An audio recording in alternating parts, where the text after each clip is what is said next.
And I am Bob Bigger, Vice Chair, filling in tonight for our absent chair. Thank you all. We'll start with the approval of the minutes from our December 17th regular meeting. Has everybody reviewed that? Any questions or comments or changes to the minutes? Hearing none, a motion to approve. Motion to approve. Motion to approve in a second. Second. Right. Minutes have been approved. Item 4 on the agenda, confirmation of the agenda. Tommy, any changes to the agenda as presented tonight? No, sir. The agenda is as advertised. Thank you very much.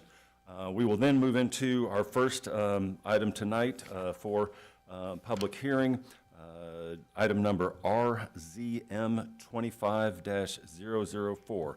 This is a rezoning request presented by Fletcher Dickert with True North Church to rezone approximately 25.89 acres and approximately 4.48 acres located at 1060 West Martintown Road and 1068 West Martintown Road.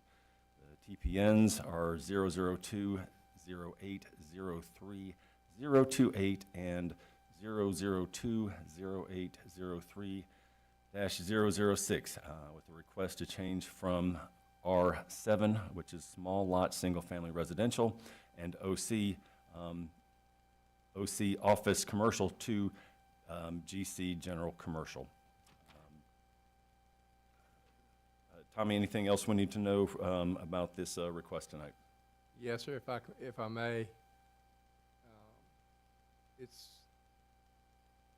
this gives you the topography and shows the two parcels there with True North on one parcel, which is owned R7, and the parcel next to it, which is zoned office commercial. This is a little bit better showing the zoning map and where that line is. And this is what it would look like as if it is approved to rezone to general commercial. And here is where we got into this issue at, is True North wants to expand their facilities. Those facilities will cross the property line and be partially on the parcel that's zoned office commercial. Well, you can't do that. It needs to all be on one lot. When you cross a lot line, there's a lot of things come into play that are cost prohibitive. So they need to combine the lot. Well, to combine the lot, they both need to be the same zoning district, except that there are a large assembly because they have more than 600 people. Because they're a large assembly in the new code, a large assembly is not allowed in a residential district. So, nor is it allowed in an office district. So, True North right now is existing non-conforming, is a non-conforming use. So there's a couple of different options there, and the simplest option is to rezone it to general commercial. It's on a 4-lane road. It's serving what a lot of people would look at as a commercial operation. It would, as a commercial, in the general commercial, the large assembly would be allowed, and it would meet all those conditions. One of those is direct access to a highway. So that is the request before you, is to rezone both of these parcels. So then those parcels can be combined, and they can make an addition to the church facilities. Any questions for me? I assume they do own all of the property. Yes, sir, they own both of those parcels.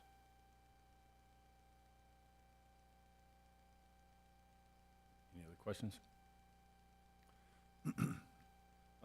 Again, for the audience here in attendance tonight, for both of our public hearing items, just to establish the kind of protocol and ground rules, we will hear from the applicant who will present their request and then open up for public comment after discussion of the the commissioners, and then the applicant will be invited back to address any comments that are raised from the audience tonight. So we will start tonight with bringing the applicant down for this. Mr. Dickert, if you want to approach the dais, please. If you'll give us your, for all speakers, including the applicants, if you will give us your name and address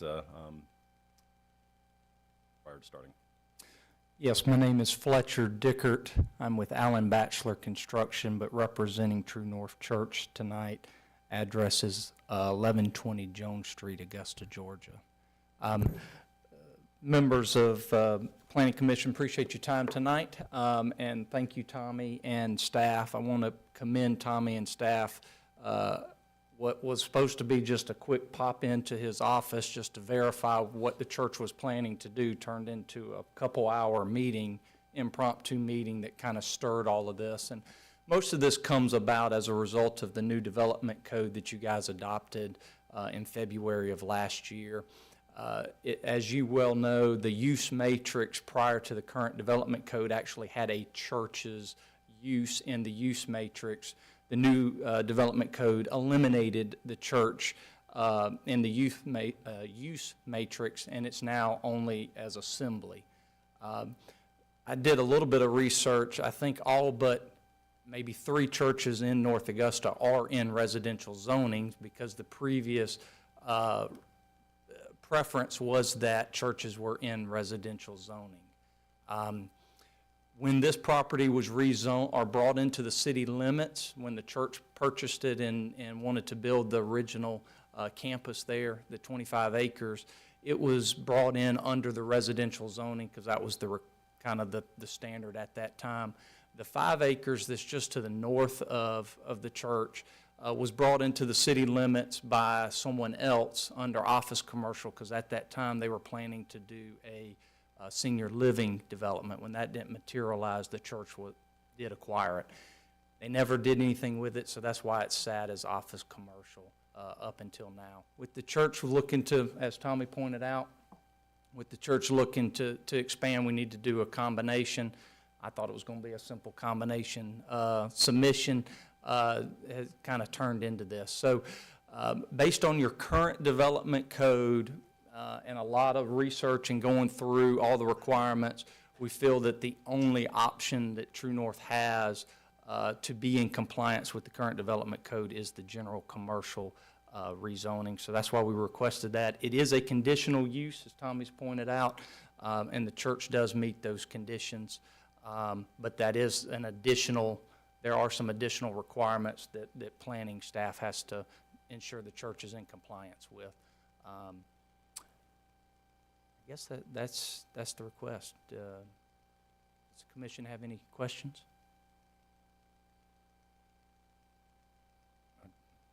Just to be clear, the only modification you guys are planning to make at this time is to add on the behind this existing building? That is correct. A proposed roughly 5,000 square foot addition onto the back of the kids' building. We're adding 4 children's classrooms.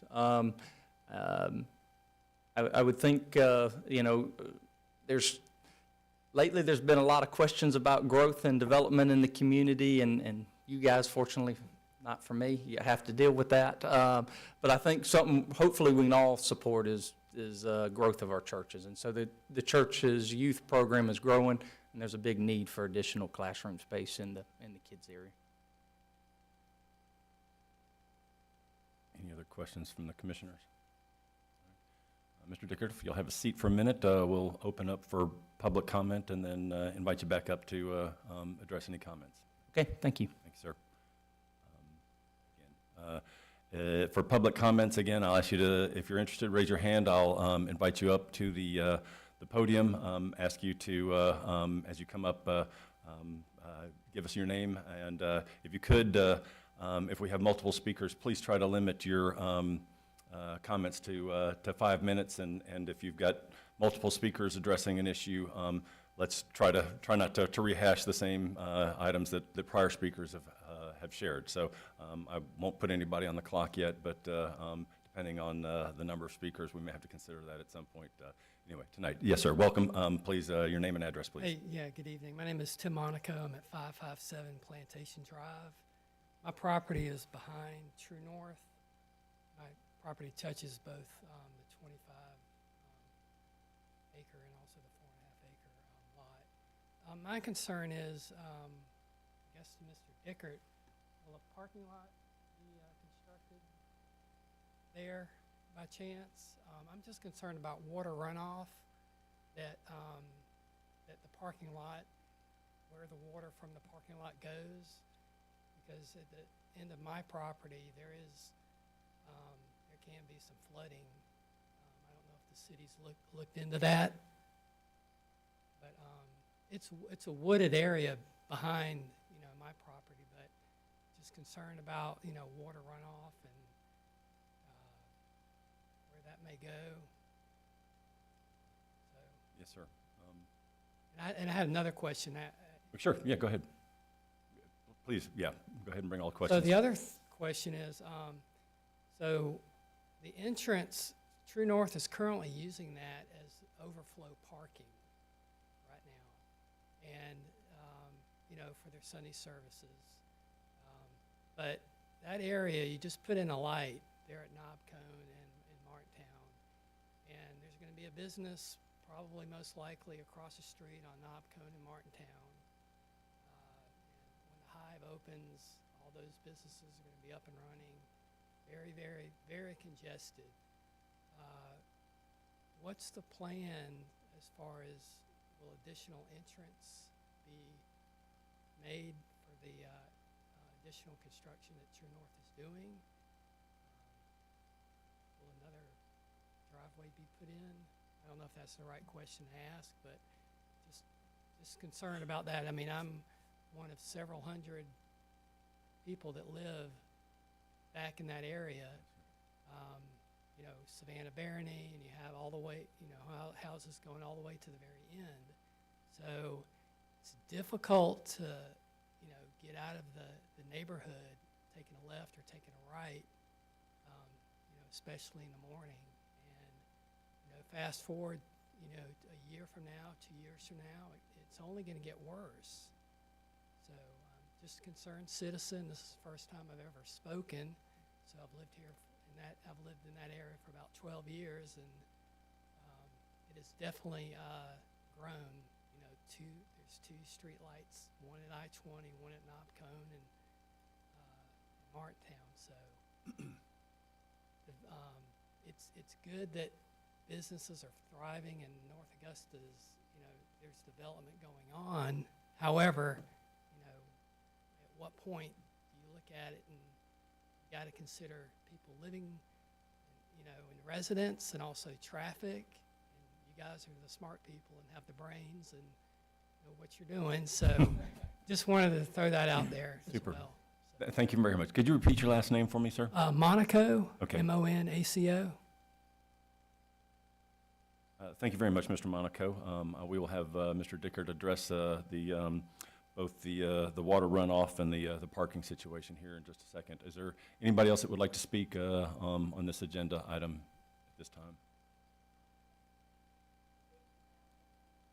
Please come down. Yes, ma'am. Do we have this handheld microphone? If okay, we've got a handheld microphone to make sure, because, right, that microphone's not set up for tall people, so we'll try to do a better job. Thank you. Thank you, ma'am. Is there anybody else that has any questions or comments that they want to share? Yes, ma'am.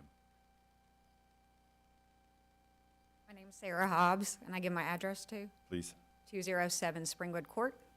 And mine's kind of buffering off that gentleman. I figured since I'm here, I'll say something, and I live right around there and near the Hive. But parking is definitely a big concern because, as we all see it, they're all parking in the grass and everywhere. And when it rains or anything, it's storm, goes off on runoff. And traffic. Has traffic been studied? Because, as he mentioned as well, the Hive is coming, all this new growth. We're concerned citizens, like, how is that being looked at appropriately? So that's it. Super. Thank you very much, Ms. Hobbs. Anybody else have any comments on the True North question? Any other response from the board? Mr. Dickert, will you step back up and address, if you can, again, any studies? Do we have topographical maps in our package, Tommy?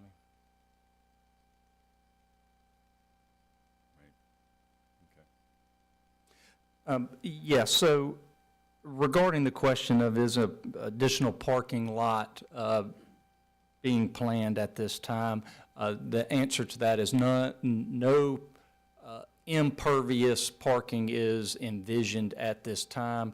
We obviously, through the planning review process, will have to meet all the development code requirements, and a parking calculation is part of that.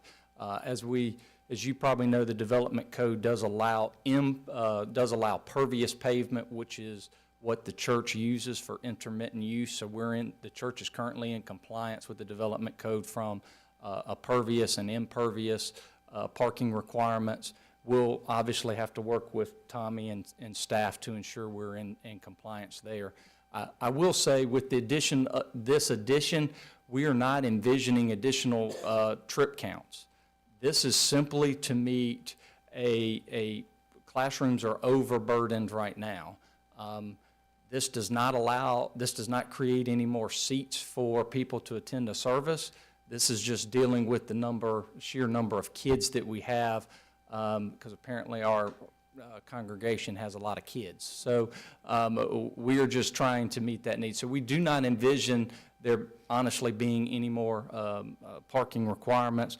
But to answer the gentleman's question, we will have to be in compliance with the city development code as it relates to that. As it relates to runoff, yes, as part of the site plan process, we do have to ensure that the storm drainage system is sized appropriately, that the retention pond is sized appropriately, and Cranston Engineering has been hired and is running all of those hydraulic calculations as we speak. And so we will have to be in compliance with all the stormwater runoff requirements. So, but again, the only change that's envisioned at this point is adding about 5,000 square feet of more impervious surface, which will be taken into account into the stormwater system. To answer the question about another entrance, no changes are planned to the current parking situation at this time. I think that answers, and I think the Ms. Hobbs had a very similar question, but no, we're not envisioning any more parking and traffic than what is current. Thank you. Any questions follow-up questions for Mr. Dickert? Any other conversation, comments? I guess, Mr. Paradise, just as a point of clarity, if they were to later need additional parking or any of those things, they would have to come to you for approval for any of those changes, correct? Correct. You can have a seat. Thank you. Thank you. Again, any final conversations, comments from the commission? I'll make a motion to recommend approval of RZM 25-004, the rezoning request. Second. A motion and a second. All in favor, say aye. Aye. Any opposed? Hearing none, passes unanimously. Thank you.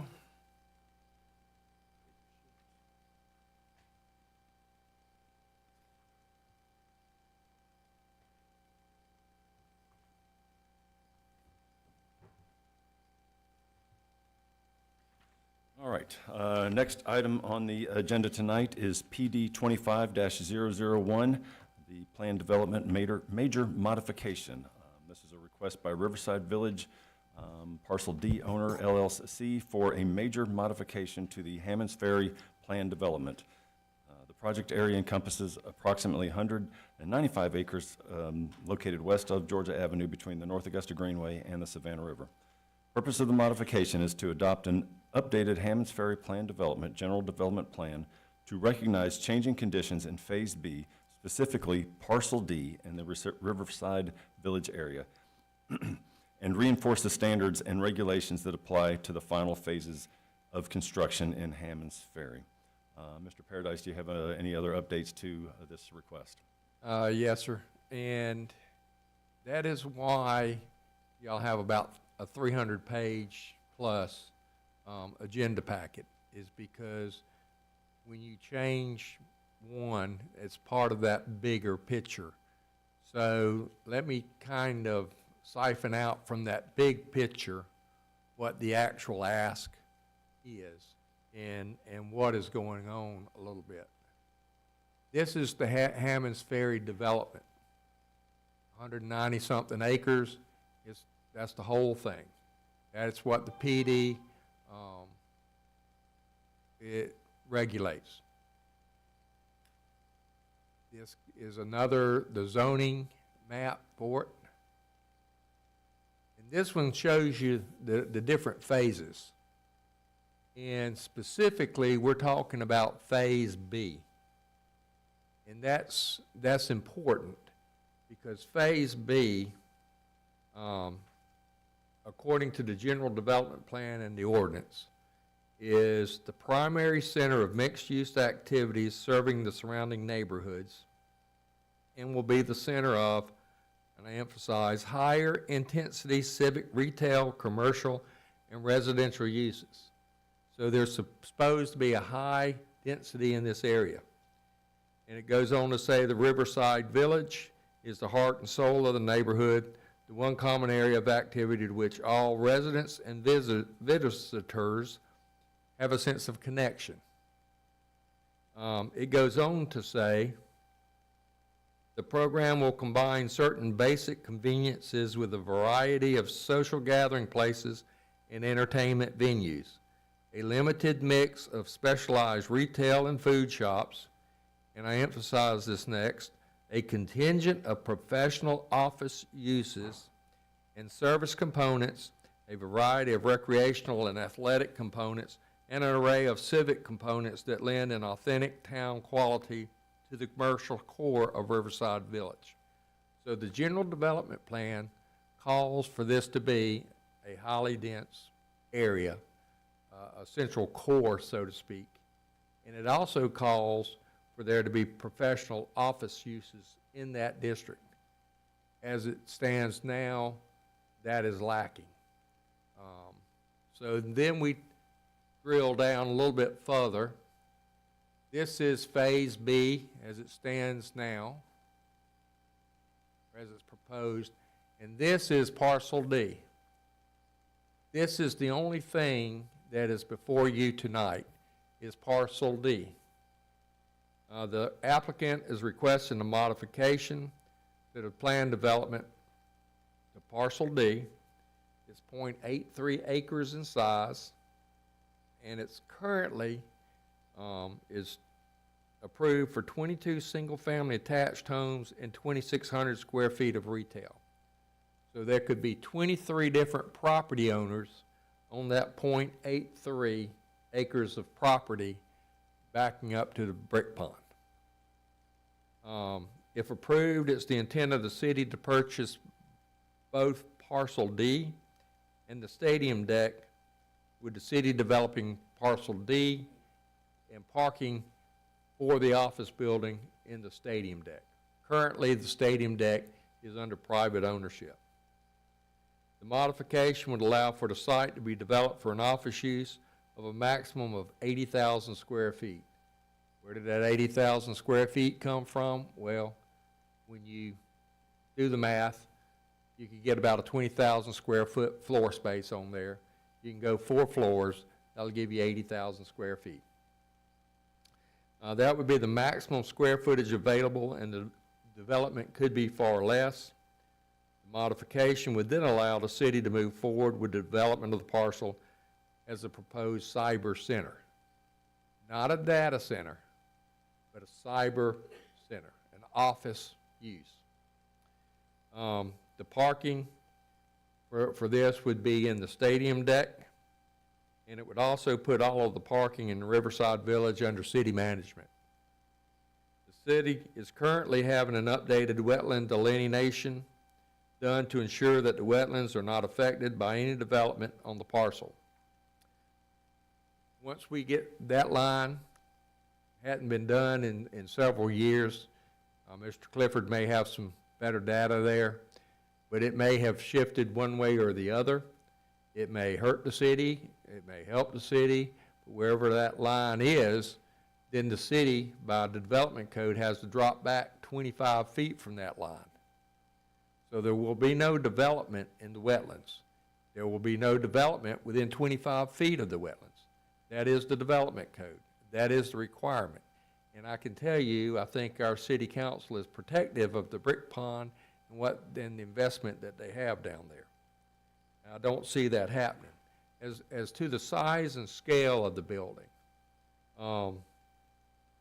back looking at this back in 2017, the Planning Commission approved a site plan for that parcel that was not constructed.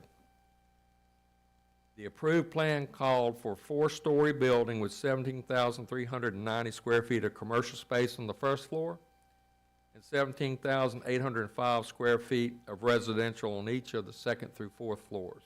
The total floor area approved was 70,805 square feet.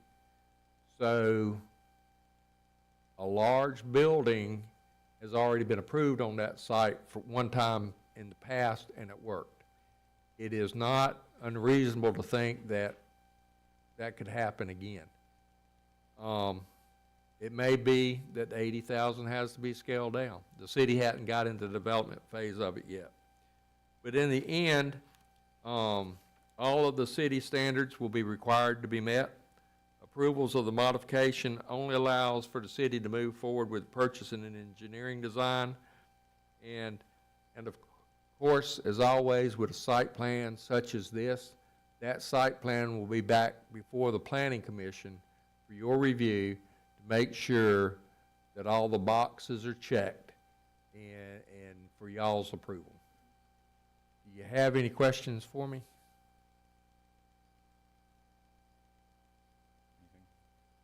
Commissioners? When we look at the density, intensity, when we look at the math for the parking spaces, and we have TBD on parcel D. Yes, ma'am. Is that when we were approving parcel K, the other parcels that we've just approved, where was the parking count for parcel D? Was that included in our parking deck number? It was based on the 22 and this is another picture of that particular parcel too. It was based on the 22 single-family attached homes and the 2,600 square feet of retail space. Now here is, and you may remember, across the street was supposed to be a 5-story office building, and then there was apartments that was 3 stories of retail was approved on this site. So it's kind of flipped. It was always the parking plan down there is to have flex parking, I think is the name of it. But basically, the parcel D parking will be during the day. They will be gone at night, and then the residential will be parking there. So there'll be shared parking between the two with the coming and going. So based on that, there's adequate, we believe there's adequate parking there. The other thing is as it stands now, the stadium deck parking lot, the city has no control over. This allows the city to have control over all of the parking. But that's getting away from the parcel D. The parking will be in the stadium deck. And Tommy, just for my own simplification of this, to make sure I understand, again, this is zoned for some development. Whether we approve this request and that whether this request fits in the original plan and the original PD plan, whether we approve this or not, some if we don't approve this, it's still zoned for development at some point. And whoever develops it, whether it's developed as the approved mixed-use retail, commercial, or mixed-use retail, residential, the important part in relation to the wetlands is that plan will have to come back to us for approval, and that plan has to fit in the wetland setbacks, whether it's the request or what it's zoned for currently. Yes, sir. Okay. I think you said that. I think I followed that. If y'all received an application today, if there was an application before you today and it checked all the boxes for what was supposed to go there, as y'all have learned through your training, you're pretty bound to approve it so that you're not being arbitrary and capricious. Any other questions for Mr. Paradise? All right, if we could have the applicant come forward, please.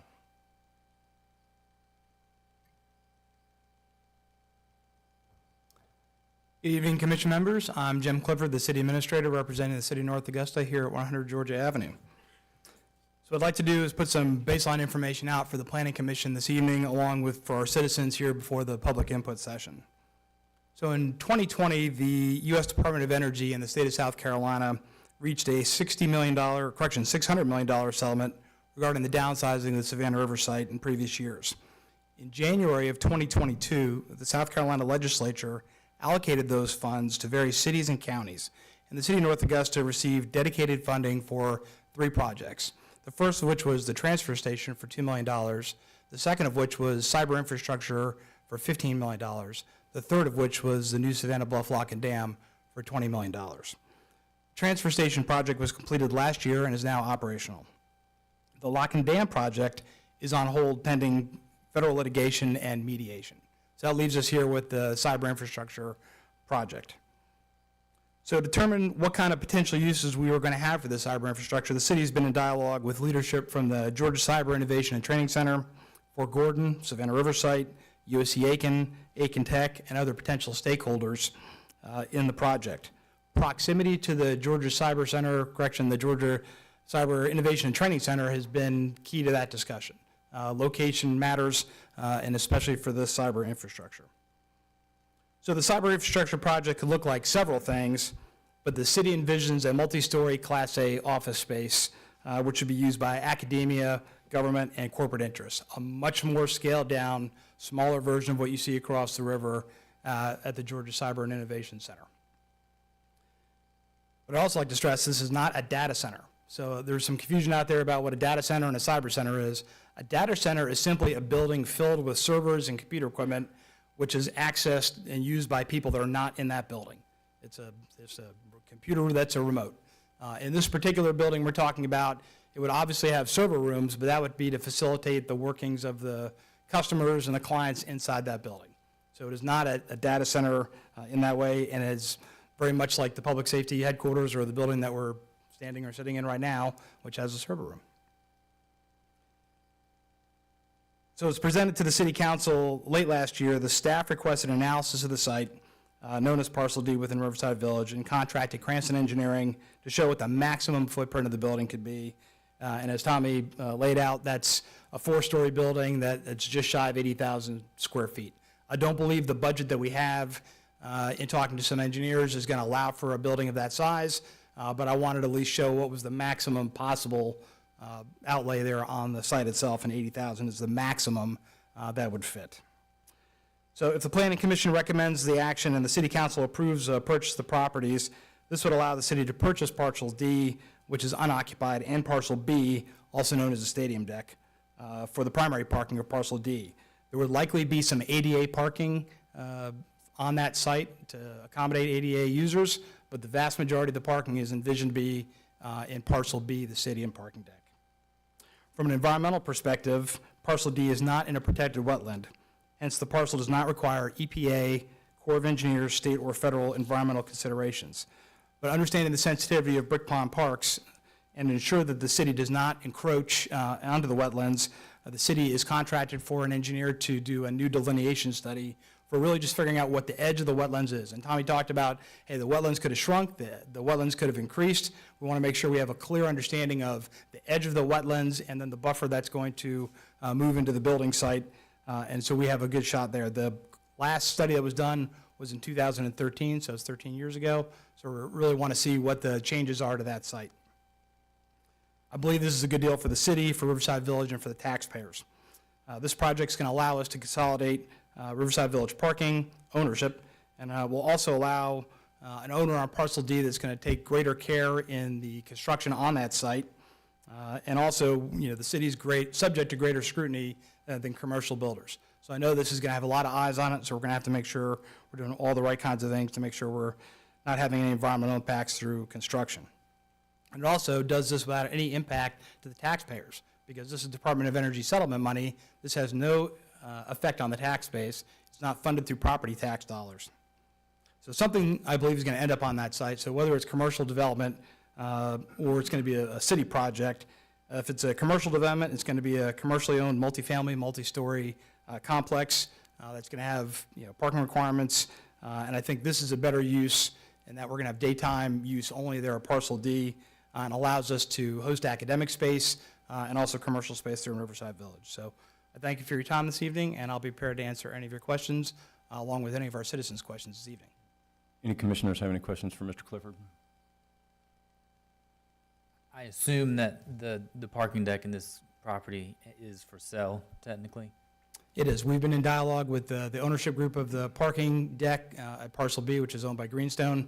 And so the sale would be through the same ownership group. So they would sell both Parcel D and Parcel B, Bravo and Delta, simultaneously as part of that deal. And should this go through timeline, are you thinking this needs to be done?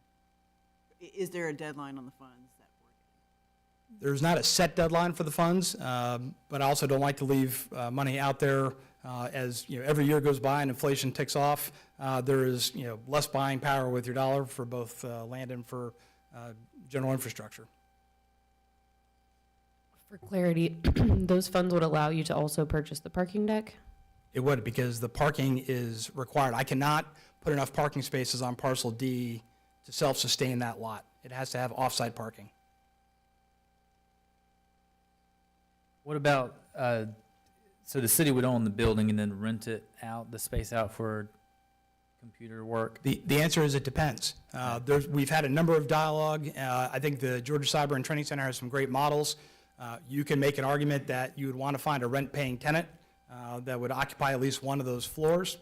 And you could also make an argument that you want to have either low-cost or no-cost office space available for academia. USC Aiken and Aiken Tech have both expressed interest in being able to have space here, which would benefit our citizens and specifically our students in North Augusta to be able to do Cyber Patriot classes, to do cyber teams, to do any number of different things. And I think that'd be a good benefit for our folks.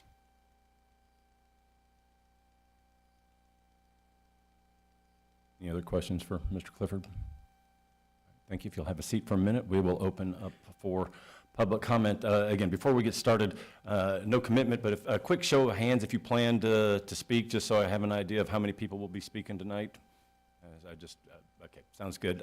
Again, we'll go ahead and start with a 5-minute time limit on our speakers, just to make sure that we can get everybody covered. So hopefully that'll be enough time. But again, a reminder to try not to repeat anything that the prior speaker has made. So again, who would like to be first? Welcome you to come up, ma'am. If you'll come down to the podium and give us your name and address, please. And while she's coming down, I just want to make note, we did receive several emails prior to the meeting. One of them from a Sandy Zanko, and the other an email from David Harmon. Just want to confirm that we did receive those. So, yes, ma'am. Diane LaRue. I live at 608 Railroad Avenue. So I'm on the same street as the property you're speaking of. In fact, I moved here in 2009 and spoke on behalf of development of Riverside Village at every single public hearing. So I'm coming from that perspective. But I do have some questions about this property. I'm wondering, first off, how long have we had the DOE funds available to us for that purpose that was described? We'll ask him to come back and address that. So if you'll just, yeah, Okay. we're making a note of your questions. Yes, ma'am. Parcel B houses the clubhouse, am I correct?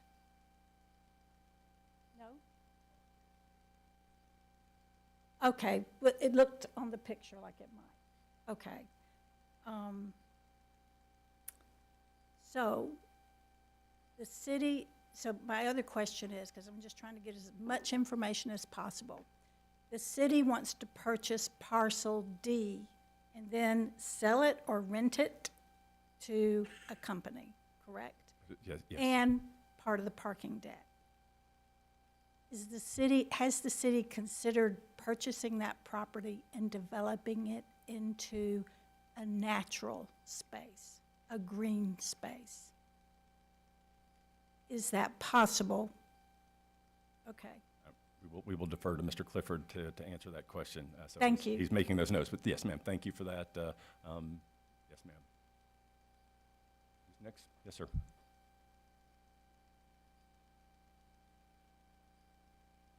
Good evening, Vice Chair, members of the Planning Commission. My name is Nick Hobbs. Thank you for the opportunity to speak tonight. I'm here tonight because the City Council recently voted to ban fishing at West Pond, citing ecosystem protection and wildlife safety as the reason for that decision. That action matters for planning purposes. It represents a formal acknowledgement that by the city, that the Brick Pond ecosystem is under stress and requires protection. When the city makes that determination, it should guide all related land use decisions, not just park regulations. While the fishing ban itself was a city council action, the reasoning behind it falls squarely within the commission's responsibilities. Council did not cite convenience or recreation management. They cited water quality, ecosystem health, and wildlife protection. If those concerns justify restricting public use of an existing park, then they must also guide development decisions that directly affect the same ecosystem. These issues cannot be separated. Before coming here tonight, I reviewed what the city has publicly released regarding Brick Pond Park and surrounding development. The city does have general stormwater information and historical data related to the Brick Ponds as a constructed wetland. However, there does not appear to be a current publicly available cumulative impact study that evaluates the combined effects of existing riverfront development, the growing number of paved surfaces, which cause stormwater to move faster and in greater volume, sediment and erosion under present conditions, wildlife displacement as habitat continues to shrink, and the environmental impact of developing parcel D, the last remaining undeveloped buffer adjacent to Brick Pond Park. There has been some discussion about buffer delineation, but the delineation only shows boundaries. It does not analyze outcomes after development occurs. If comprehensive studies exist, the public has not seen them. If they do not exist, then advancing development options with them would be premature. When I say study, I want to be very clear. I'm not referring to a general stormwater plan or a line drawn on a map. I'm referring to a current cumulative impact study. The type of study looks at today's conditions, how much of the riverfront is already developed, how stormwater actually moves during rain events now, and how sediment reaches the ponds. How much wildlife habitat have we already lost due to development? What happens when the next parcel is developed on top of everything that already exists? Does the next development push an already stressed ecosystem past a point where damage becomes unavoidable? Why parcel D is different? Parcel D is not simply another vacant lot. Functionally, it is part of the Brick Pond Park ecosystem. It absorbs stormwater before it reaches the ponds. It filters sediment and runoff. It provides habitat continuity for wildlife already displaced by surrounding development. Once parcel D is developed, those functions are permanently lost. No mitigation measure can fully replace natural buffer land once it is gone. If the city has already determined that the ecosystem requires protection, advancing development on the last remaining buffer is inconsistent with that decision. Have we fully considered elsewhere? I want to pose a planning question for the commission. Have we fully considered whether this development would be better suited elsewhere?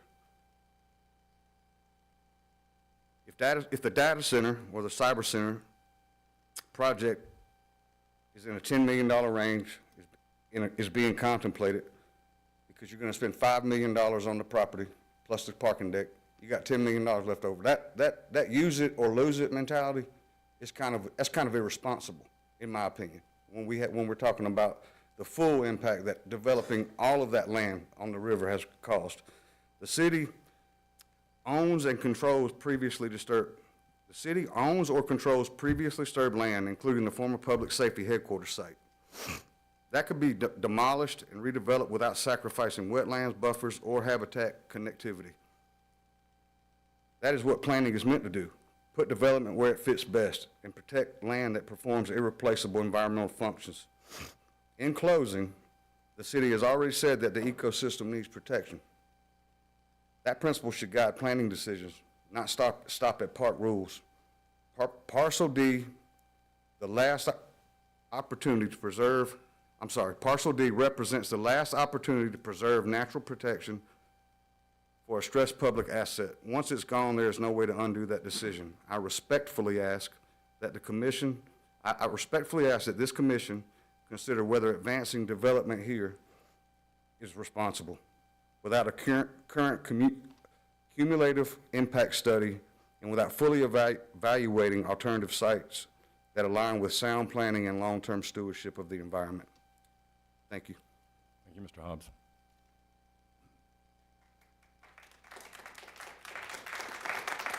Who's next? Do we have anybody else? Yes, sir. And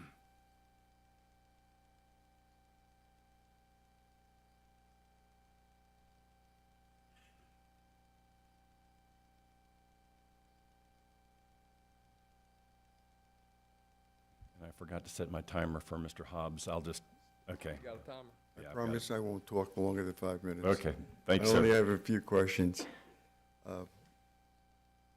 I think the obvious sir, question, Name and- I'm sorry. Name and address. Yep. Fred Ilardi, 346 Shoreline Drive. Yes, sir. Go ahead. The obvious question, the first question I have is, why is North Augusta getting into the real estate business? Why are we going to start leasing property?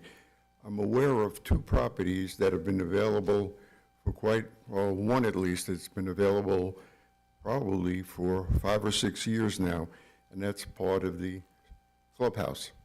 There's a whole floor there.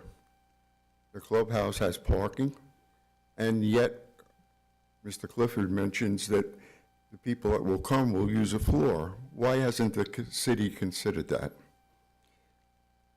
The original plan for Riverside Village included a senior center, which I am, small shops, and now all of a sudden this opportunity comes about, and we talk about a cyber center. For a little background, I worked for Panasonic for 30 years. I was their IT director. Part of my responsibility was to manage people. IT is a 24-hour-a-day job. You may not have computers and servers in this building, but people are not leaving at 5 o'clock. That's part of the job. They know that's one of the requirements. They work long hours. All of a sudden, I think what we're doing with the garage, we're saying we're playing musical chairs with garage space. We say things are available, yet nothing is ever put into anything concrete. We move people around. We just put up all these apartments right on Railroad Avenue. I don't know where those people are going to park. Those people are going to come and work, come home from work at between 5 and 7 o'clock. There's going to be 70 days of a year. There's going to be a ball game there. How they're going to get home is God's guess. Last, Mr. Clifford talks about clients. And if we're going to get into the real estate business, I think before we spend anybody's money, whether it be the government's money or our own money, and I can't imagine building an 80,000 square foot building for $15 million, which I think is what's left. So there will be some city funds, and I'd like Mr. Clifford to address that. In talking to a professional, he said a good rule of thumb is probably $400 per square foot. If you do the calculation, that gets you to about, if I'm correct, about $30 million, and we're going to get 15. Where's the other 15 million coming from? So those are the kinds of questions I think I would like to have addressed tonight. Thank you. Thank you, Mr. O'Lardy.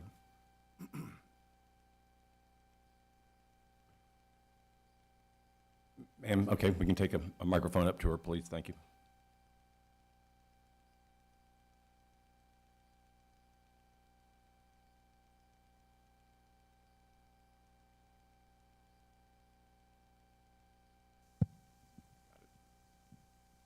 Thank you. Linda Hutchinson. I live at 169 Red Glove Street. My concern is about access. I'm president of the Southeastern Chapter of Paralyzed Veterans of America. I live here. I enjoy the ponds. I enjoy the ball games. But when there are games going, there is not enough accessible parking in the decks or on the street as it is now. We add a cyber center to this. Where are we going to park? The other issue is access to parking for visiting the ponds. We used to have 2 areas, not part of the parking decks, where we could park to access the ponds. One by the bridge, and the other behind Partial D, basically. It's behind the parking deck, a little bit behind it. Parking on that side for anybody that has a lift or a ramp vehicle is dicey at best. There is no designated accessible parking. The parking that we had on the bridge side is now gone to us. It was done away with for the convenience of construction. So that's gone. What are we going to do about the accessibility? I know that I am far from alone as a person with significant mobility disabilities that visits the pond. Tonight, I'm not even going to get into the West Pond fishing issue because I know that's going to be coming up later, and believe me, I will be talking about it because that was the only safe, accessible fishing area that we've got in North Augusta. But right now, I just want to talk about the overall accessibility, the accessible parking, and the safe access to the ponds when all this space is built up. It's just not going to be left to us. So somebody please address these issues. And if the city wants information on the ADA, Paralyzed Veterans of America will always stand ready to help them. And I can speak for our national organization on that. As president of the largest chapter in the country, I know who to call at our Washington office to get help with ADA issues. So we stand ready to help the city of North Augusta where that's concerned. Thank you very much. I appreciate everybody's time.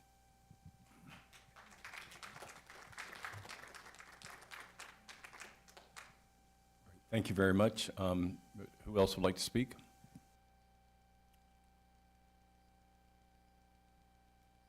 Sarah Hobbs, 207 Springwood Court.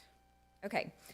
The reality is that the city has multiple viable options that do not involve DOE money, and cities use these tools routinely. First, Parcel D and the parking deck are already being discussed as a package. That matters because the parking deck is a revenue-generating asset, not a liability.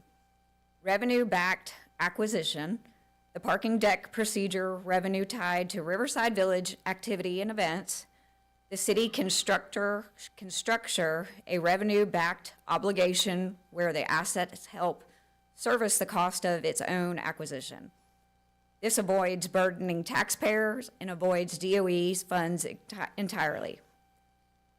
Park and stormwater capital use. Parcel D functions as park and stormwater infrastructure. It absorbs runoff, filters pollutants, and prevents future mitigation costs. Using park, stormwater, or capital improvement funds to acquire land that performs these functions is fiscally responsible and prevents larger future expenses.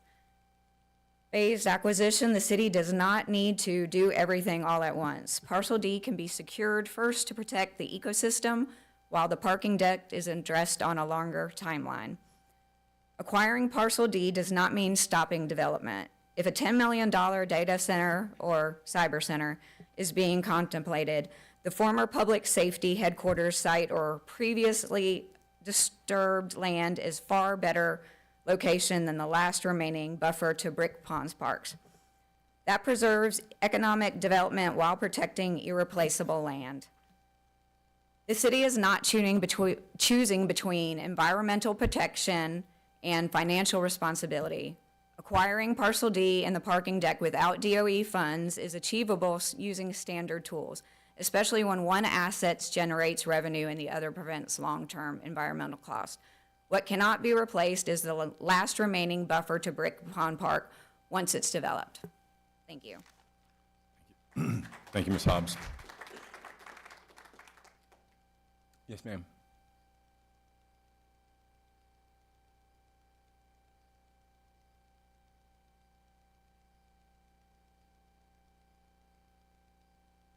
Diane LaRue again. I just have a comment for you to ponder as you go through the process of making this decision. When I built my house in Hammond's Ferry in 2009, I was disturbed by the fact that I didn't hear birds. There were no birds in the neighborhood. We did not have mature growth.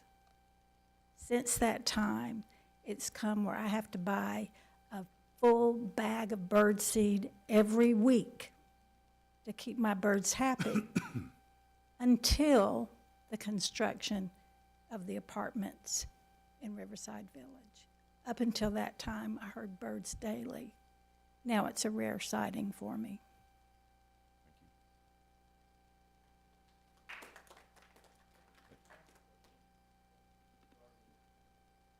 Let's let everybody else, yes, ma'am.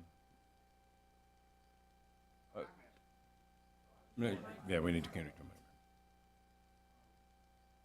Nick Hobbs, 207 Springwood Court. So the gentleman before was saying that there was, with his math, there was going to be a $15 million bill that maybe the city of North Augusta has to foot that bill. If that's the case, and we approve them to build on that Parcel D, I mean, that's going to cost the taxpayers a lot of money. $15 million is a lot more than $5 million. We can acquire Parcel D and Parcel B, protect Parcel D, and offset some of the note with, maybe the whole entire note, I'm not sure, with that parking deck.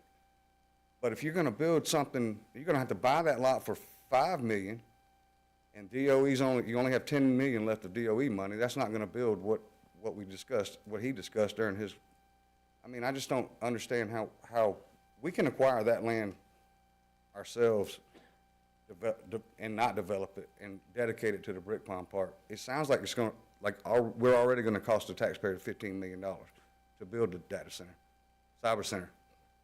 Thank you. We'll have Mr. Clifford clarify those numbers. Thank you. Yes, ma'am.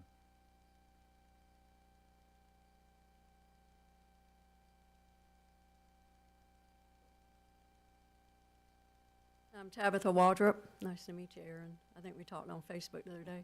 Tabitha Waldrop, 193 Village Parkway. You know, when we start out with original plans, they sound great at the time. They make a lot of sense. But then when we get in the middle of things and we start living through those things, I think we learn. And then once we learn more and learn better, we can do better. And I think I'm hearing a lot of my neighbors and friends talk about how, you know, Mayor Williams ran on tourism, right, and drawing people to the community. And Brick Ponds is a draw from across the river, Aiken, Edgefield, you name it. Boats come to this area just to go to Brick Ponds, just to walk. Walk, sure, Hammond's Ferry, I love walking down there too, along the river, but Brick Ponds. So when I hear, you know, we're not going to build within 25 feet of the wetlands, I'm kind of thinking 25 feet might be from here to that wall. And, you know, I mean, no disrespect, Mr. Paradise, but, I mean, that concerns me. You know, that's pretty close. You know, I would just ask that we reconsider what we do with this property. I'm all for the city purchasing it. I'm all for the city purchasing the garage and using that for income for the city. But I know that this year that our state legislature has earmarks available for funding for cities and counties. And I would ask the Planning Commission to reconsider the purpose of this property and reconsider where the funding could come from to purchase both of these properties. The sellers wouldn't lose any money. The city would win to help support the mayor's tourism initiative. Of course, growth. Of course, bringing office space. Of course, you know, developing where it makes sense to develop. But we have a Lidl building. We have an old Food Lion building. We have several places that we could reconsider using that just might make a little more sense to the citizens, the taxpayers. You know, not that we're on the hook for this funding, I get that. But again, others have raised issues with what about down the road when we know more and we have to do something different about that funding. So this would kind of cut our losses with that if there were any losses down the road. And I'm just asking that we kind of think outside the box a little bit. And I realize that you might be on the hook for this vote because of whatever your commitment was during training. But I ask each one of you to be an independent thinker, okay? And please consider the people in the audience and those online that can't be here because it's dinner time. People have church. They have kids. And not everybody can show up, okay, that have a vested interest. And so just on their behalf, I just ask you to reconsider, and I appreciate every one of you. Thank you. Thank you, Ms. Waldrop. Mr. Chairman, Yes, sir. just for clarification, the old Lytle building is being redeveloped. Building standards has a permit, and they're progressing on that. And the Food Line building, if it's the one I'm thinking of, out there close to the Forks, is in use. It's just not open for commercial purposes. Thank you for that clarification, Mr. Paradise. Yes, sir.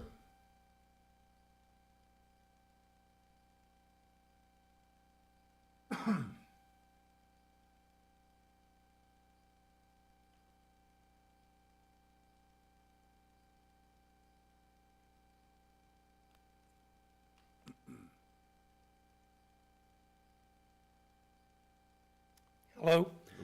My name's William Jackson, 444 Crossroads Drive. I just had a couple questions, a couple concerns. Parcel D is right next to the Crown Plaza parking garage, which is also owned by the city. And it has not been mentioned in any way, shape, or form about providing parking for whatever goes on parcel D. Is there a restriction with the parking agreement, the existing parking agreement? Is there a restriction on who can park in that garage, or if there's any space available? That was my first concern. My second concern is the brick ponds have an outlet from the ponds to the Savannah River. It's critical in maintaining the environmental balance of the ponds. That outflow goes directly under parcel D. Any construction that happens on parcel D will have to take that into consideration and hopefully not impede that flow through, because it is needed to keep the balance in those ponds. And like I said, it runs directly under parcel D. Thank you. Great. Thank you very much, Mr. Jackson. Ma'am?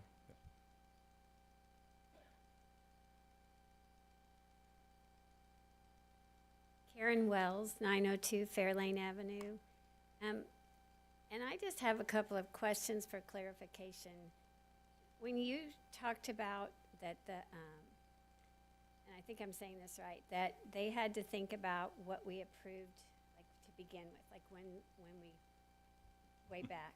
Ma'am, you need to address the chair. Okay, when we talked way back, and we just moved here 5.5 years ago, so I may be missing something, but I believe that I've understood that what was originally planned for all of this area is very different than what is there now. And so are we still obligated to do something that was on that beginning approval, but we've changed other things? I'd like some clarification on that. The other thing I would like to say is, and I may be wrong, I feel like when I was at a county commission meeting and they were talking about the apartments, that parking was an issue then, and they said that those apartments would use the parking garages. Well, now, if those parking garages are going to be used by something else, then how does that help those people who have rented those apartments? And then that comes into my fear that we love this area. We moved here from out of state, but I am concerned that what we've created that was so wonderful with the ballpark and everything else is going to turn out to be empty buildings. I know we had tickets with a lot of other people to the games. We've all given them up because when you get down there, the garages are full, there's nowhere to park. And so if that stuff all becomes where people aren't renting the apartments because they can't park, they're not going to the games because they can't park, and that stuff becomes a liability and it becomes run down, then we're looking at a bigger issue. So I guess I would like to see that addressed. Thank you very much.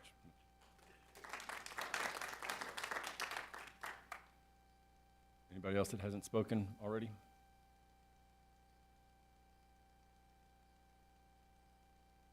Going once? Going twice? All right, we'll ask Mr. Clifford to come back up and address the questions and concerns that were raised. Well, I appreciate everyone's attendance, and I think I've got most of the questions down. If I happen to gloss over one, please remind me if I didn't cover the topic. So starting with Diane LaRue, how long are the funds good for? The answer is I don't know.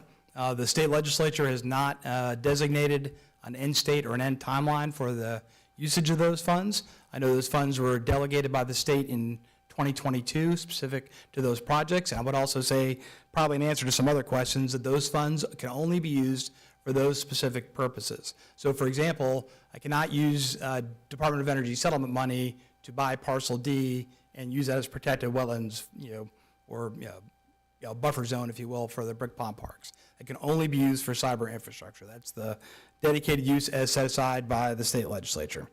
And then about selling or renting parcel D. I don't believe it is the city's intent. I hate to say, you never say never, but at least under the concepts that we're developing now, the city would be the owner of the building on parcel D.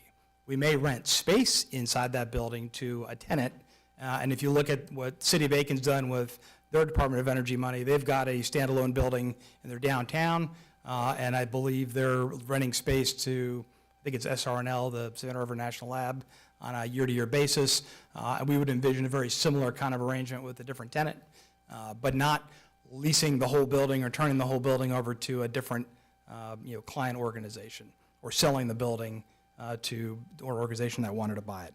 I don't want to say it would never happen, but that's not the current plan, at least of the city. And then as far as purchasing for green space, I have a lot of, and even council members that will say, hey, I'm interested in doing this. And the first question I always ask is, with which money do you want to do it? Which resourcing tail would you like to do? My understanding in talking to the property owner is that they would not be interested in moving that parcel for less than $1 million. And so when you look at that impact on the Stormwater Fund, on Capital Projects Fund, that would be very impactful, and especially when you look at the number of stormwater projects the city has across the board. Even with the passage of Capital Projects Sales Tax 5, that doesn't even fully address all of the stormwater requirements across the city's boundaries. So those are just numbers I can't necessarily get my hand wrapped around as far as within the city's budget without having an impact on either enterprise funds or on the general fund. For Mr. Hobbs, asked about an environmental study. There are lots of different types of studies, but I think what you're describing, which is almost like a comprehensive kind of plan, is not, number one, is not required, and number two, I'm not entirely sure exactly what kind of study that would look like. That could be, an impact study. We'd have to do some more research with an environmental firm, and I'm not sure exactly what that would cost. And I'm not the most conversant person on environmental studies, but I do know what the Corps of Engineers requires, what federal agencies require when you're going to do something in and around a wetlands. And the study that was described is far greater than what those requirements are across an ecosystem. And so we haven't investigated any of those potentials across the Brick Pond, at least not to my understanding. For Mr. Alardi, why are we in the real estate business? Well, ideally, when we look at the cyber infrastructure money, that's what the purpose of the funding is for investment in your community, for high-tech cyber type of businesses. The City of Aiken has already moved forward in that arena. We think that's a wise expenditure of funds. You made mention of the clubhouse and the 14,000 square feet that are there. And I'm not in charge of that building and that it's privately owned. We've had discussions with the ownership groups there, and it's actually been through multiple owners. And at this point in time, I don't have a tender offer, if you will, for buying that space in that building. If we're wildly successful in Parcel D, if that's approved, then could that certainly be an adjunct to a cyber infrastructure in Riverside Village? Absolutely. I'd like to see the 14,000 square feet in the clubhouse building be used. I'd actually taken two different high-tech clients to that space and just lost out to other cities as they were doing other kinds of things outside the region. For Ms. Hutchison, as a fellow veteran, appreciate your service, and I'm glad to have you here today. Again, I'm not the most conversant, but I would say that I know that the parking areas on the east pond and the west pond have been temporarily impacted by construction over there by Fansler. And my understanding is as Fansler starts wrapping up construction here in the spring, some of those spaces that are kind of put aside will be more accessible once those jobs are done, hopefully by Masters Week, at least for Parcel K. I think Parcel C will be done.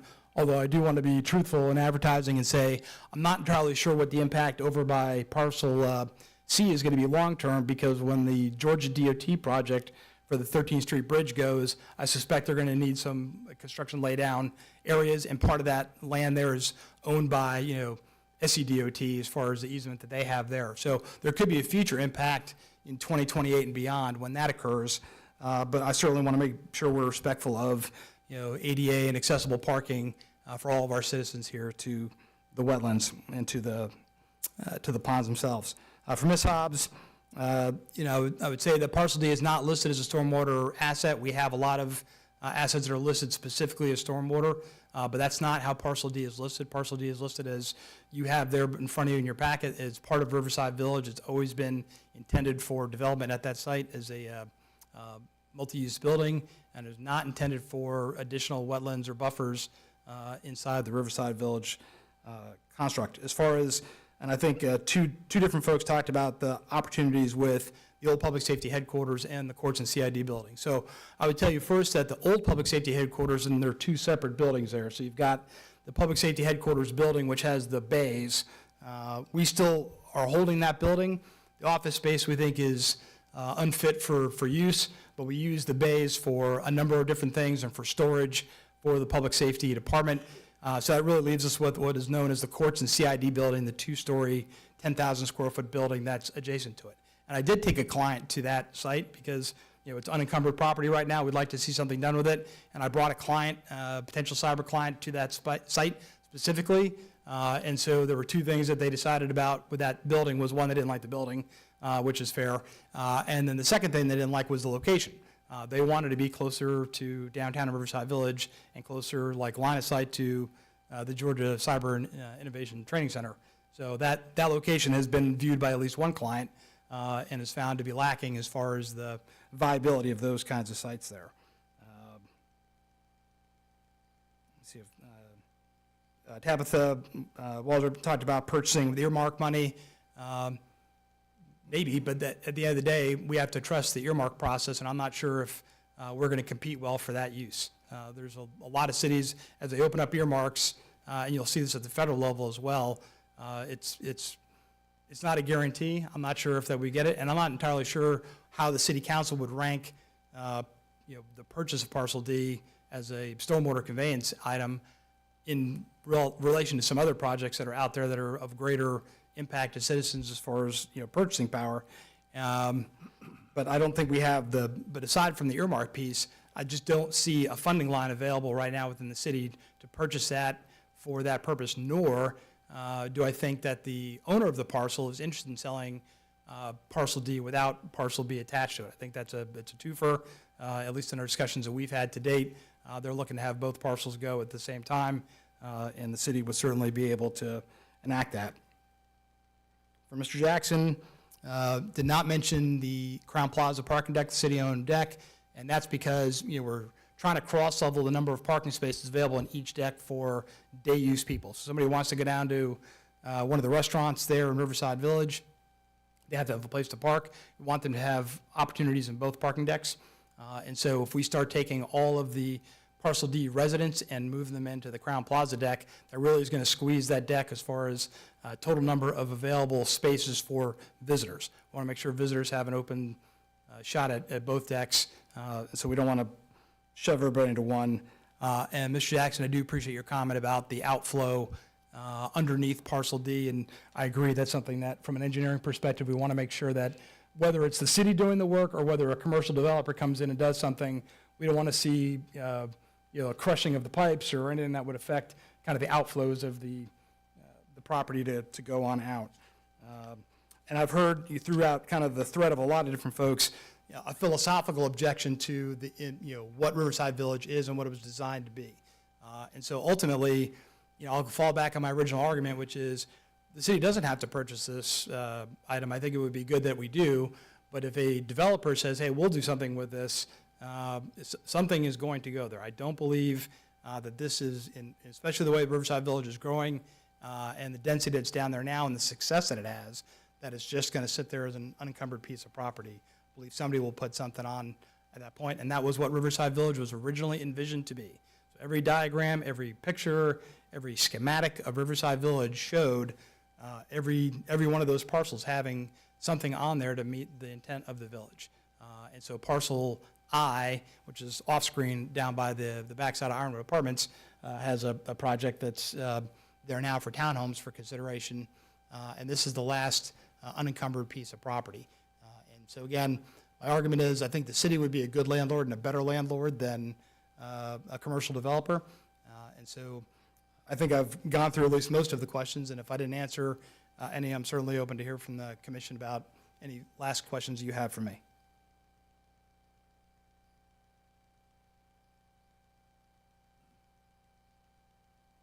Just for clarification, you know, if we don't use the funds that are allotted to us for the cyber center, does the city have any interest in purchasing this if we didn't have those funds available? I mean, for parcel D, ma'am? If I did not have, or correction, if the city did not have a $15 million set aside for Department of Energy funding, then the answer is probably no. You know, I do not have the ability to go into, and that probably answers a question I had from one of the other constituents about, you know, bonding. You know, when I first got into this job in 2020, you know, no city administrator wants to sit there and eat a credit hit. In the first 90 days in the job, the Moody's credit rating of the city slipped one. And it took 3 years for that to come back. And the reason for that was because of debt load.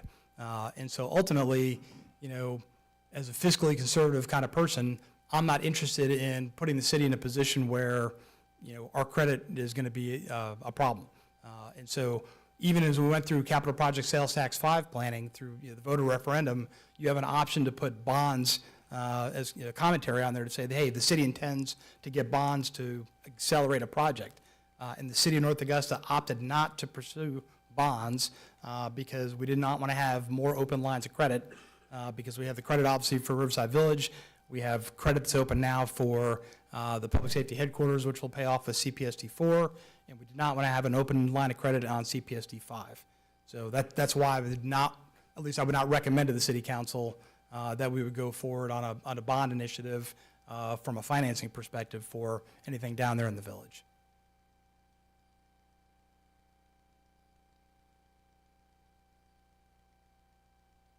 Any other questions for Mr. Clifford?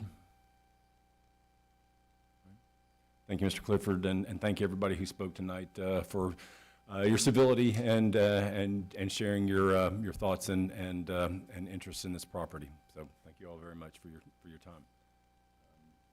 Any other discussions from the commissioners? I'd just like to say I understand where a lot of you are coming from. I am an outdoorsman myself. Actually, last week about this time, I was on my way up to Virginia to hike on the Appalachian Trail. I worked with the Cub Scouts and the Boy Scouts. I am an Eagle Scout. I love nature. I love what Brig Pond Park is. I take my kids down there. We love seeing the turtles and the alligator and Stumpy missing an arm. And it's a great place. I love that it's just honestly about a mile from my house.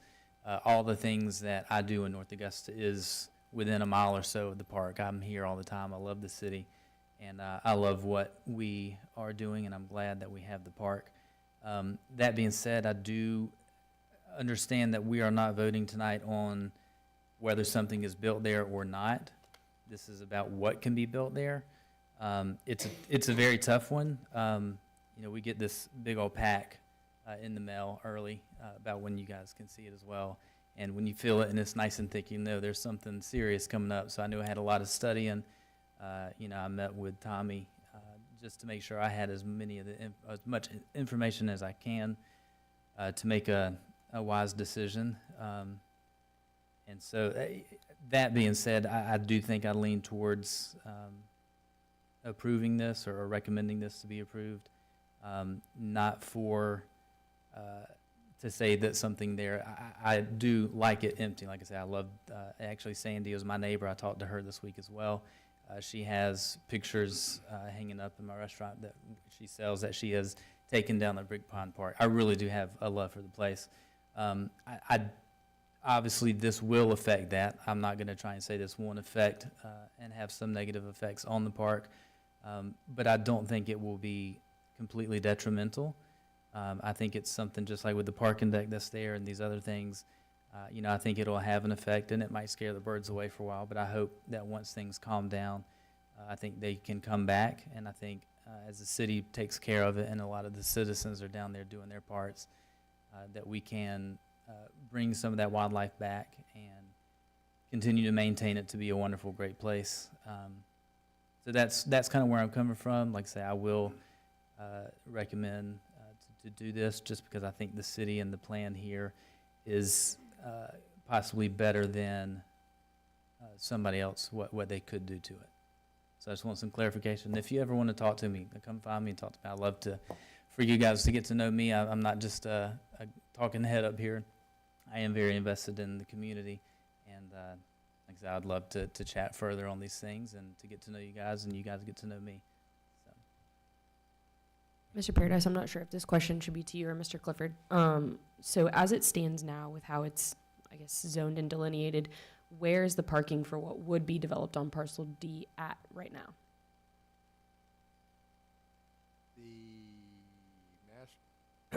The master parking agreement in effect right now,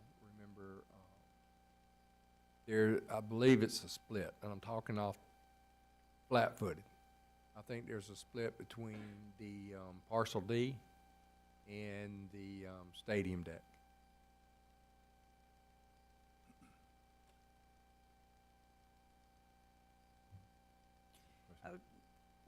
I was just gonna say, we definitely hear you guys. Trust me, I'm a self-proclaimed tree hugger. Hence why we're talking about trees after this.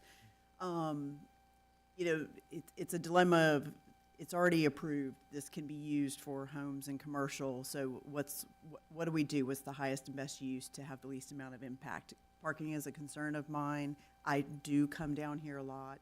I try to, use our local businesses, locally owned, small business. So I want to be a part of Riverside Village also. So is 22 residences, maybe 44 cars at night, is the trade-off that we have people during the day versus at night. And, if it's already approved, someone's going to build on it. If the city doesn't have the funds to buy it for a park, what's our highest and best use to have the least amount of impact? The city did the brick ponds. They were 20 years ago. It looked much different, and I think they're absolutely fabulous. I was talking today when I walk my dog down there, or dogs that I dog sit often, because I enjoy it and enjoy the city gators, as DNR called them. They're used to living in the city, so our job gets tough sometimes, but we want to make sure what's the highest and best use that we can offer with what's already approved. And I'll just echo what Jesse said. We're obviously all citizens of North Augusta. We also bring our kids to brick ponds very often, and we're super involved with the community. And we hear the battle cries of the public, and it is a very hard decision because this is a prime piece of real estate. And ultimately something is going to go there. And I personally would rather see the city do it and do it well and see the vision in the future than a big developer from out of town that doesn't care about our community, doesn't care about the future, doesn't care if the building sits empty 20 years from now. I feel confident that the city, if they purchase this, would want it to be used and used well and responsibly and taken care of. I hate to see anything go there, but Riverside Village was built to be a high-density development with multiple different things, with housing, with retail, with restaurants, it's built to be busy.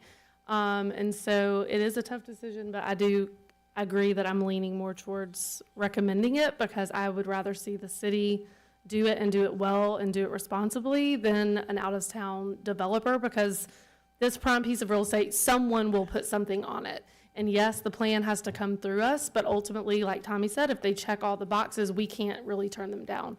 So, but thank you all for coming. We love seeing the community involved. The public hearing is closed. Yes, ma'am. Sorry.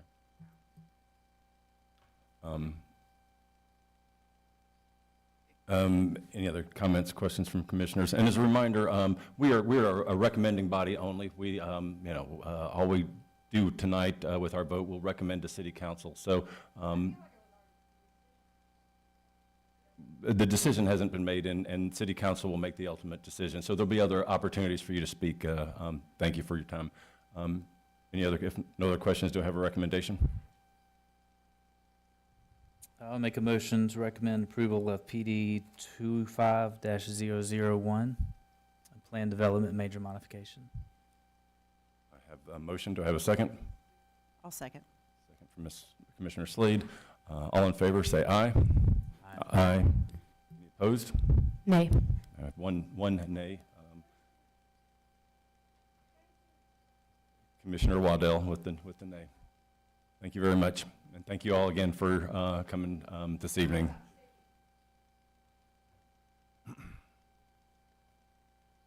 Mr. Chairman, Could Yes, we sir. maybe take a 5-minute break? That'd be fun. Yep.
didn't put your license number on there. That would have been a little.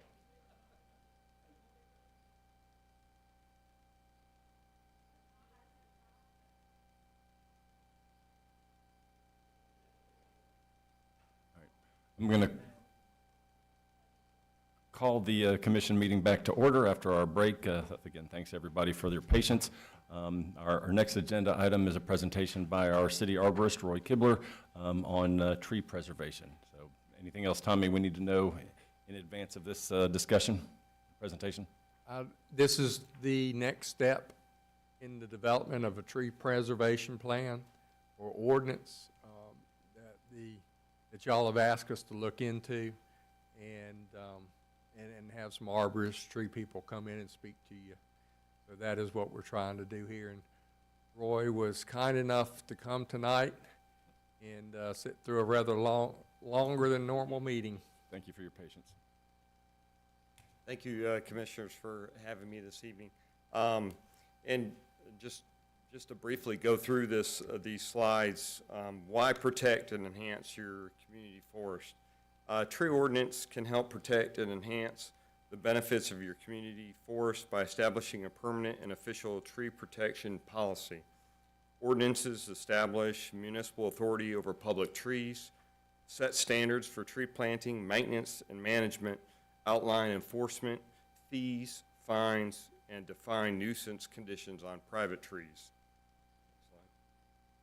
Environmental, social, and economic benefits flow from a healthy, well-managed community forest. Healthy community forests, they reduce air and noise pollution, save energy by shading and cooling, furnish habitat for wildlife, enhance aesthetics of a property, and contribute to community image, pride, and quality of life. And I will say that's my bad. I apologize for that, the last sentence there. That wasn't him emphasizing. That was my cut and pasting. Oh, no worries, no worries. Options for tree preservation. Have a pre-application conference with the approving department. This meeting should be held prior to submitting any application for site development. For example, building permit or any grading permit or land clearing.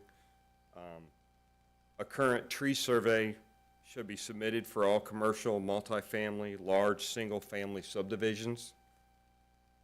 Put in place a development plan review checklist for conserving trees on sites proposed for development. A percentage of mature trees shall remain of a minimum 35% of the 4-inch to 8-inch caliper trees, 8-inch diameter DBH within the required perimeter and perimeter landscape zones, 25% of trees over 8 inches in DBH within the required street frontage, perimeter, or perimeter landscape zones shall be retained when commercial properties abut residential properties and planned for during the land development process. A minimum of 20 trees per acre must be maintained. Heritage trees and grand trees need to be identified on the survey. This would include any oak, pine, magnolia, or any large canopy tree over 24 inches in DBH, and that is diameter breast height, which is about 48 inches where you would measure the tree. Trees such as dogwoods, crepe myrtles, Chinese fringe trees, and other small trees over 8 inches in DBH would want to be preserved. Next slide. 6, make it a violation to remove any trees with a DBH of 4 inches or greater within the street tree frontage, perimeter, or perimeter landscape yards prior to development. In an exceptional case where the approving authority determines that an individual tree or a group of trees is very high value and virtually irreplaceable, approval is required for removal only in example of live oaks, exceptional native species, or trees of historical importance. Recognizing that some existing trees are not suitable or desirable as street frontage trees, developers are encouraged to identify those trees along road corridors that may be preserved during the clearing and development process. And those would be identified in a tree survey. The approving authority may approve preservation of trees in lieu of or in combination with specific replanting efforts. Violators are charged with a misdemeanor. Each day's continuance is considered a separate offense. Advantages, by imposing the daily condition, even small fines associated with misdemeanors can be significant. This helps ensure compliance and prompt mitigation work. Control the quality of tree that is being planted for subdivision trees and street trees. Select areas of groupings of trees to save on a site. Saving large areas of green space is better than saving one tree alone.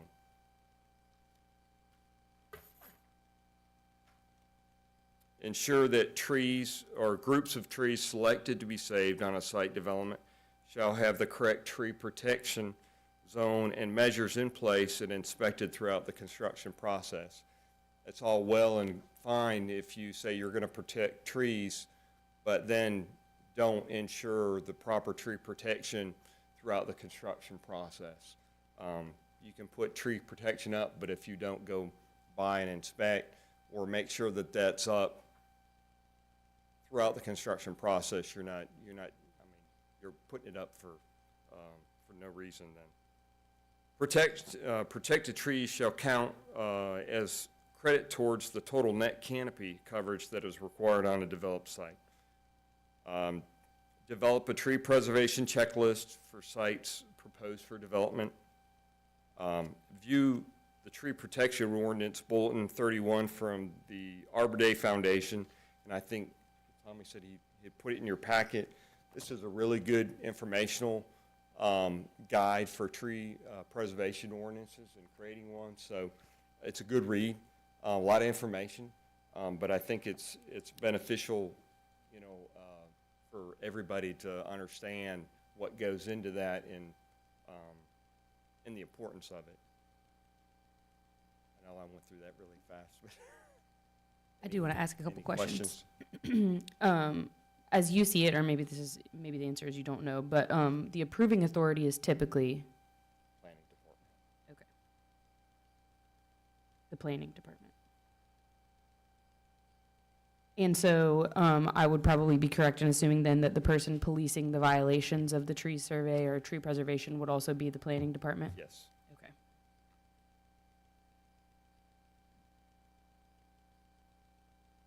This is sort of an opinion question, because in the information you gave us, you gave some examples of sort of the different municipalities that have different forms of protection, and it's pretty varied. In your opinion, in North Augusta, what would your opinion of what this maybe would look like that would be manageable? Because some of this gets pretty drilled down. I don't know if we're sitting there policing 4-inch trees. Yeah, just your opinion. I think probably 4-inch caliper trees on sites in North Augusta are going to be probably mostly water oaks, sweet gums, trees that may not be of high value, but if they're saved, they can still be, valuable trees in the ecosystem and help with the city's tree canopy. As far as heritage trees, I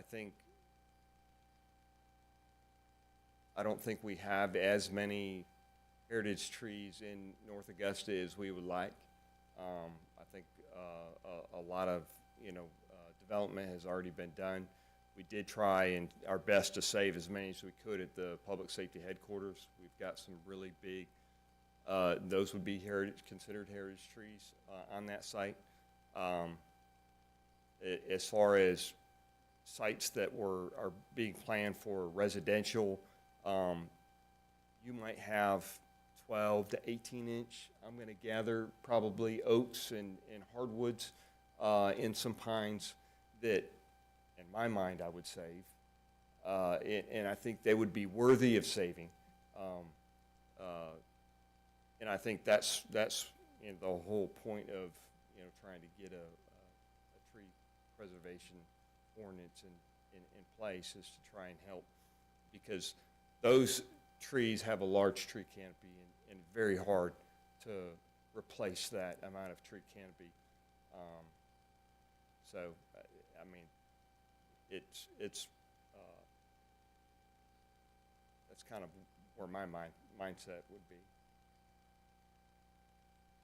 Mr. Paradise, for you, given, if we did every single one of those provisions that we just saw on that list, do you foresee that as being an overload to your department as it relates to managing those?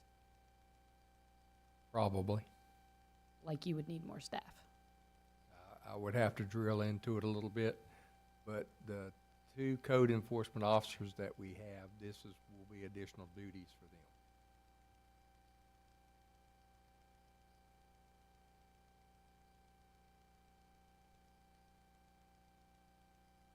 Any other questions from? Is this, the slideshow is not in our packet, right? I'm sorry, no, sir. Is that something that could be emailed to us? We can email that I'd to love you, to look yes. at it over a little, brain's a little bit fried. And that's just a draft. I mean, that's just a Sure. draft. There's that's nothing concrete. To clarify, I love it. You will probably have a different arborist here, or a landscape architect, or somebody here next month. Presentation would be awesome to have. I should have printed that off, and I wasn't thinking, to be honest with you. An email is fine, save the that- trees. Excuse me? I said an email is fine, save the trees. We killed enough trees with our agenda this month. Yeah, we did. This has been very helpful, Mr. Killer. We thank you for your knowledge and information. Thank you what you're doing for our city. So, Yes, thank you very much. This is very helpful in our discussion. I have a question. Yes. As our city arborist, would you recommend that we look at this more closely? I'm assuming your answer is going to be yes, but Absolutely. absolutely, just make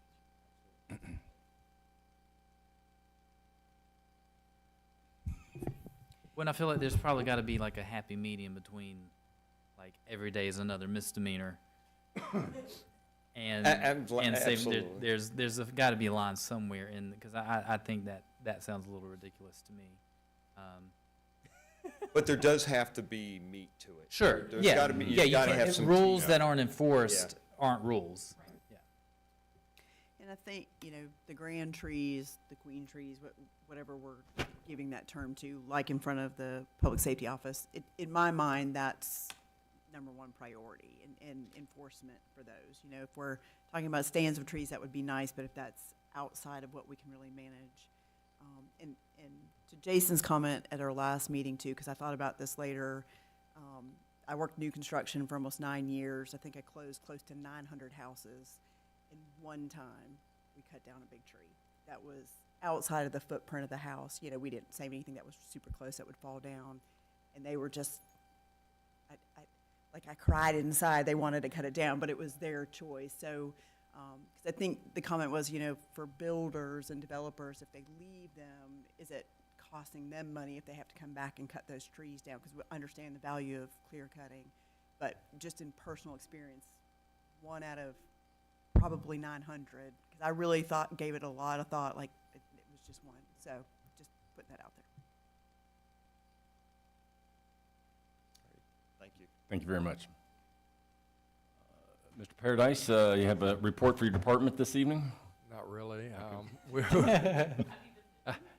We have been busy as always, and right now the focus is getting ready for this weekend. All right. Yeah, absolutely. Well, on behalf of the council, over the commission, please thank your department for all the hard work that you guys continue to do for all of us.